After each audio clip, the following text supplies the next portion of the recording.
Arpora night क्लबमध्ये भीषण आग लागलेली होती।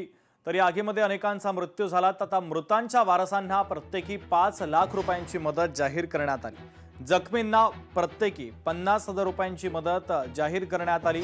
गोवा सरकारने महत्त्वाचा निर्णय घेतला, कारण या भीषण आगीमध्ये 25 जणांचा मृत्यू झाला आहे। त्या इन्सिडेंटात 25 लोकांचा मृत्यू झालो। 6 लोकांक गोवा मेडिकल कॉलेजीत ॲडमिट केले। तांची ट्रीटमेंट एका व्यवस्थित रित्या सुरू आसा। ही सगळी डिटेल्स इन्क्वायरी केल्या उपरांत सांगपाक खूब खेद भोगता की 25 लोक जे एक्सपायर्ड जाल्या तातूंतले 4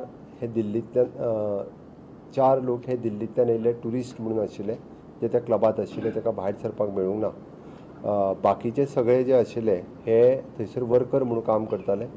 जे डेथ जाल्या तांच्या घरच्यांक 2-2 लाख रुपया जाहीर केले। जे इंजर्ड जाल्ले आहा तांकां 50,000 रुपया तेंच्यांनी जाहीर केल्या। हाच्या इन्सिडन्साच्या उपरांत आमी सरकारा कडल्यान आमच्या डिजास्टर हातूंतल्यान 5 लाख रुपया तांच्या फॅमिलीक दिवपाचें थारायलां। जेंकां मेजर इंजरीज आसा तांकां 50,000 रुपया आमच्या सरकारा कडल्यान मेळटले। लोकशाही मराठी ऐका, पहा, जागरूक रहा।